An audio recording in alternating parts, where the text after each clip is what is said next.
No more running from the bad guy. I'ma stare him in the eye like, what's up?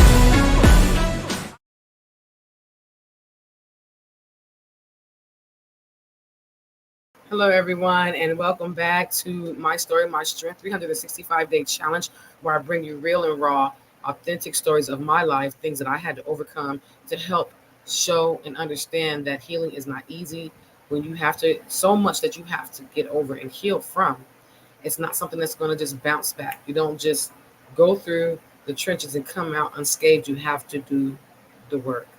And this is me showing you the work. So thank you so much for tuning in for another day of this challenge. So I'm going to start with a trigger warning as always. This content includes explicit descriptions of grooming, betrayal by an adult, a trusted adult, emotional manipulation, and child endangerment. It involves a minor being targeted by a friend's parent under false pretense of safety and support. It also includes reference to emotional abuse at home, abandonment, and psychological confusing of surviving hidden predation. These details are shared to raise awareness, not to sensitize this. This story may be deeply triggering for survivors of sexual trauma, emotional abuse, or childhood exploitation. Please prioritize your safety. Pause or skip if you need to because you're not alone. Thank you so much for tuning in. There was a time that I didn't realize how many men and women in this world were predators. How many of them were out there looking for ways to exploit innocent youth? I thought that adults were meant to protect us, and that my mom was just responding to the abuse sustained by her by abusing me. I felt like she was just trying to find a way to punish my dad because I was his youngest child, youngest daughter, and he would beat me. She would beat me, and I felt like because he was no longer here, he had to in the spirits watch her do this to me. I just made up a bunch of stuff in my mind, but I didn't think that adults were really bad. I didn't realize how it was, and I never knew so many wore masks to hide their true nature from those who were so innocent to see. This memory is one of those times where I felt safe. When he was Willie, he wasn't safe. He was a wolf in sheep's clothing. I was a freshman in high school, and I became friends with this girl. She was really nice, really kind, and we got close really, really fast. I started to hang out with her, and I used to go to her house a lot because we had a lot of the same classes, and we loved a lot of the same things. And I loved the environment that she had in her home. She was being raised by a single father, and at first I was a little off, like, but I mean, he showed me that he could be, because I mean, by then I started to learn that adults were not as protective as for children as I expected. I had gone through some things by the time I went to his house, so but he showed me that I could be comfortable and I could be a child in his home. And I quickly began to look at his house as a safe space. I started to spend more time at their house. I would spend nights over there. I would go even during the school because they stayed close to the school. So my mom allowed me to spend nights over there, and I went straight to school from their house. And I had a system where I would go home for a few days, because I didn't want to overstay my welcome. But she called me back over even after like a day and a half and be like, come back, come back. And during the summer month, it was even better. I got to sleep in and just made a lot of great memories hanging out over there and being kids with her. Going, walking around, doing things that kids do. And I was out of my mom's face. Again, she knew I was there. I didn't have to run away from home. I wasn't sleeping in the streets. I wasn't being raped or, abused. I'm not going to say the abuse stopped, but it lessened a lot. And I wasn't in constant survival mode. It was the one time in my life that I was able to be a child. And it was one of the best memories that I had until he showed his face, his real face. One night I woke up in the middle of the night, normal kids get up, go get a drink of water from the kitchen, and it was dark. And I thought he was in his bed, and he might have even been in his room. I didn't see him.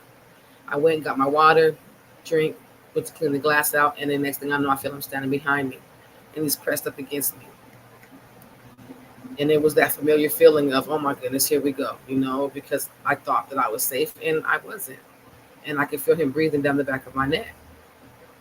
And I just kind of stood there, and he turned me around and he started kissing me.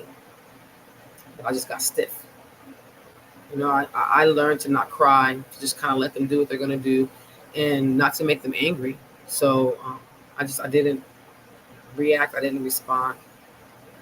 He showed me what he was really thinking and what he really wanted from me. And I didn't know what to do or why this was happening, but it broke my heart. I thought I finally found a place for me, a place where I belong, somewhere safe. And it was just another example of why I was alone in this world. And then when he saw how I was responding, he kind of just stopped. And I just kind of went back to bed. I cried quietly because I didn't want her to hear. I didn't want to wake up my friend. So I didn't want to start any mess between her and her dad because they had a really close relationship. So the next day, I just packed my things quietly so that I wouldn't wake her up. And I went to go home. But when I went to go home, I saw him sitting in the chair in the living room. And I kind of just stood there with my backpack, not knowing what was going to happen. And that's when he just started to apologize, telling me he was sorry that it's not like him to look at young girls this way, and that he didn't understand his attraction to me. And he admitted that he knew what he was doing was wrong, but he wanted me to be his. He wanted to take care of me. He told me that he knew that my mom was abusing me. He knew what was going on at home, and that he would never hurt me in that way. And I was confused. Why would you want to be in that type of relationship with a child? Why would you want to do that? I am your daughter's friend. Like, why are you trying to cross those lines? That's not okay. And I just let him say what he wanted to say until he kind of gestured like, if you want to leave, you can leave. And I left. And I left, he gave me an option to stay, and I left. I left him when I was walking home. I was crying because I knew that my safe space was gone. That I had to go back to the life of abuse and violence that I was used to. And I had to lose a really good friend in the process because after that I stopped talking to her because I didn't feel comfortable talking to her because I told him I wouldn't tell her what happened. He asked me not to. So I stayed away, and I lost a really good friend.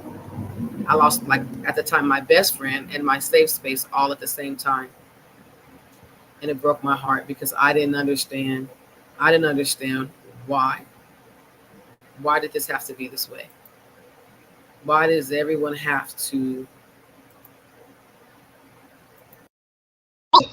why does everyone have to be nasty?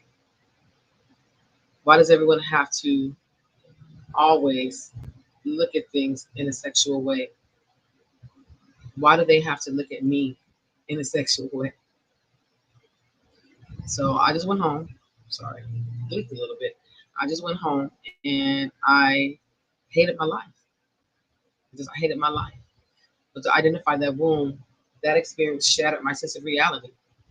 I finally found what I thought was a peaceful, safe environment, only to discover that it was all a lie again. It made me believe that safety was just a fantasy, and that every adult, even the nice ones, would eventually want something from me.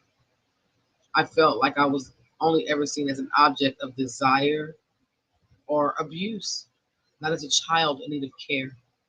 I started to believe that there was no such thing as genuine love, only transactions disguised as protection.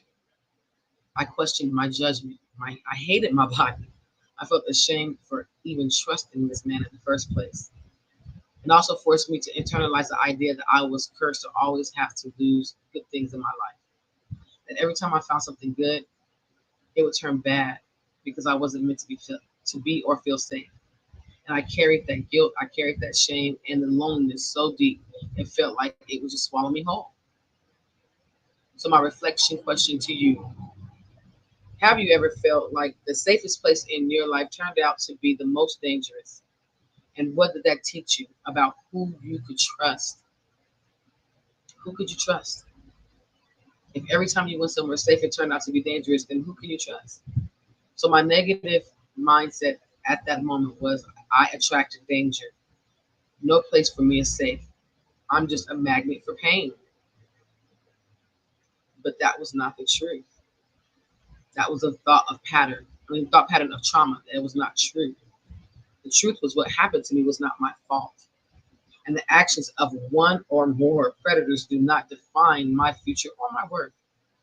I am allowed to trust again, but now I learn to do it with freedom and wisdom, not fear. The affirmation I have for this is I am worthy of peace, protection, and real safety. My past does not dictate my future. I deserve love without hidden intentions. So now for the mini coping session. And today's tool is called Safe sound scanning. It's a somatic healing tool.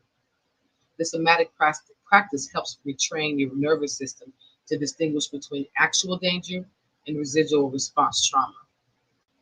So, step one is to sit in a secure, quiet place.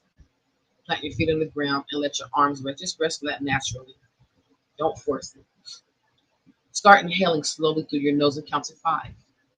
Slowly. And then exhale slowly through your mouth and count to seven. Slowly. Now scan the room slowly using your eyes.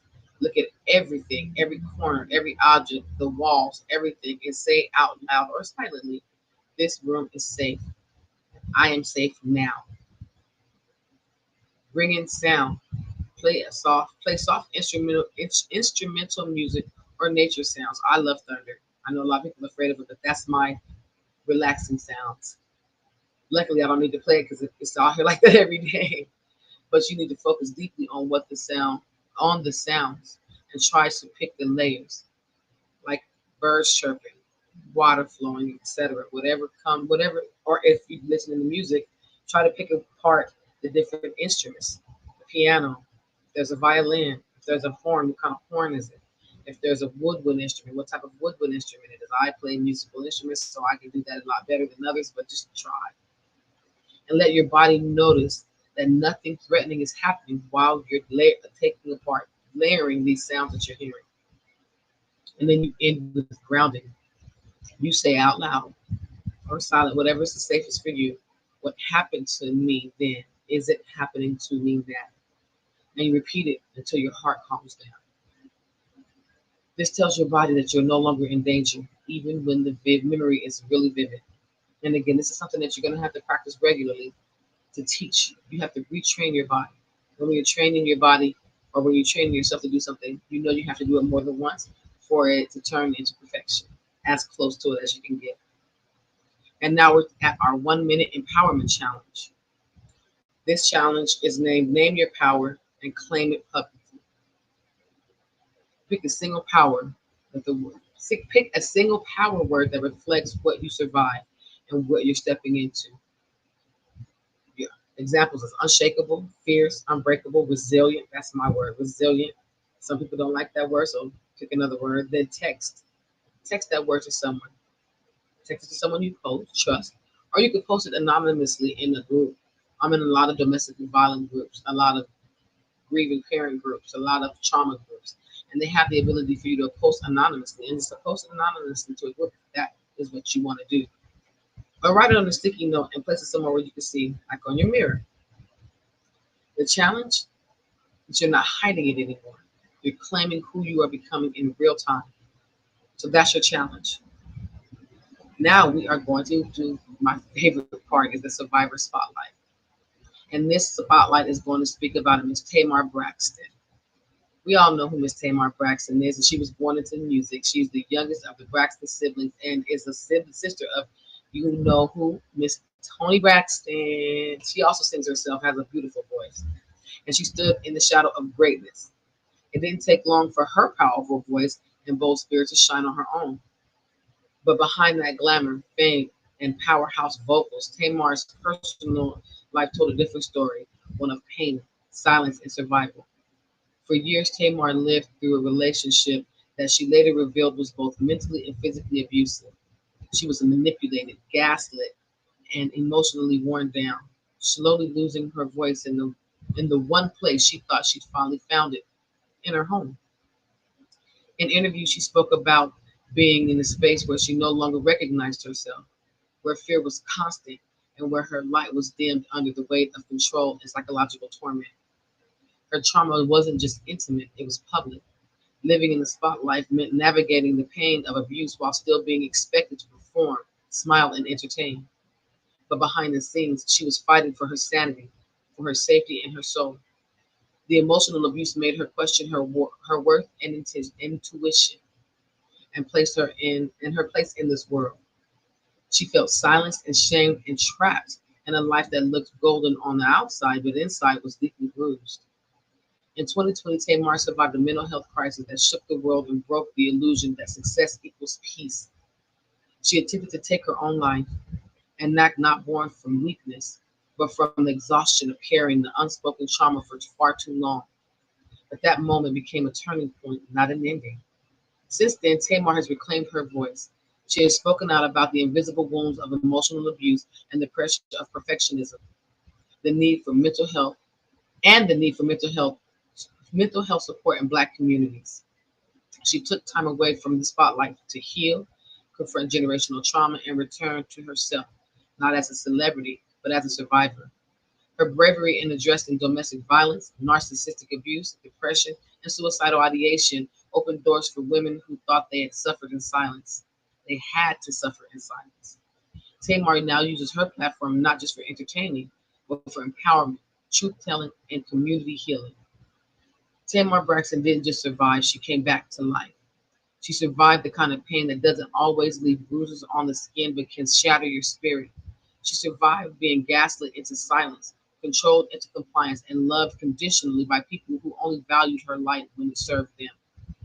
Tamar rose. And in rising, she gave other women permission to do the same. Her survival is not about perfection. It's about raw, honest, messy, beautiful truth. Her voice is no longer just a melody, it's a revolution. So to Miss Tamar Braxton, thank you so much for pulling off your mask and showing your pain, showing the world what survival really looks like. Thank you for speaking openly about abuse, about the things that many can't name, and for reminding us that vulnerability is not a weakness, it's a power. You gave your voice to every woman who felt unseen in her suffering. You turned your breakthrough into, and you turned your breakdown into a breakthrough. And we see you, we believe in you, and we honor you. Thank you for surviving. Thank you for surviving a world that expected you to perform. And thank you so much for using your platform to awaken others and being the kind of survivor who doesn't just tell a story but transform it. You showed us what it means to rise and reclaim your voice and demand better of yourself and of others. And again, we honor you. Thank you so much for tuning in tonight. And I'm just going to let you know that you are not broken because of what you survived. You are rebuilt in the image of your own resilience. The pain that tried to destroy you underestimated the power that you would one day yield. You are the proof that in the darkest corners, the light still chooses you. You don't owe the world perfection. You don't owe silence. You don't owe silence to keep the peace. If you want to be silent, that's you, but you don't have to do it. You owe yourself freedom, the kind that comes from truth, healing, and being witnessed. So as I close today, please remember this. You are not just a survivor. You are a blueprint for what healing looks like in real time. Your body remembers, your soul endures, your voice is your revolution. This platform is more than just about more. This platform is about more than survival. I'm sorry. It's about building a world where trauma doesn't get the last word. So if this resonated with you, please subscribe to Empowered Voices Find the Strength of Survivors to hear these daily challenges and other meaningful podcasts and shows that help us learn what healing really looks like tuning into my podcast, Insights of a Survivor, which tonight is my solo episode every night, Friday night, 7 p.m. Central Standard Time. And please don't miss my Raw collab with All Love called Raw and Real every last Saturday of the month, 12 p.m. Central Standard Time, where we discuss more truths about healing, more truths about trauma, and we learn what it looks like to empower ourselves. Every Sunday night, 6 p.m. Eastern Standard Time, to catch my sister's show, Coach Kiss, with her show Kiss Corner, where she shows you what her healing looks like in real time and gives so much valuable insight on how we can reframe our thoughts, how we can reframe our minds and come out better because of it. And I have not said anything about this ever, and I don't know why, but I need you all to please be sure to grab a copy of my book, A Place to Belong by Pari Jasper. It is a powerful story of a young girl who had to fight to survive a world that tried to erase her. And it's not just a book, it's a mirror, a weapon, and a home for every survivor who's felt invisible. You can find that on Amazon. This movement, this movement is here to help uplift and rise, and this movement needs fuel. If this platform has touched your heart, please consider donating or becoming a sponsor. Your support helps survivors like me, All Love, and Coach Kiss continue to create life-changing content, events, summits, and even resources to reach the broken pieces of our community. You can be a part of healing. Your contribution helps us build a space, give a voice, and bring light to places still covered in silence. All of the links to everything that I just mentioned will be in the description below. Please click them, share, join us. And remember, please, that your story does not end in pain, it begins in power. I will see you guys all tomorrow for another powerful story of healing. I love you all. Stay strong.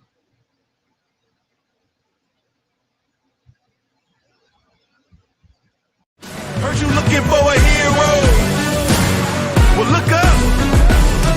No more running from the bad guy. I'ma stare him in the eye like, what's up? I know the journey got hard for a minute, but I ain't giving this up. Yeah, I got the heart of a champion. If I get knocked down,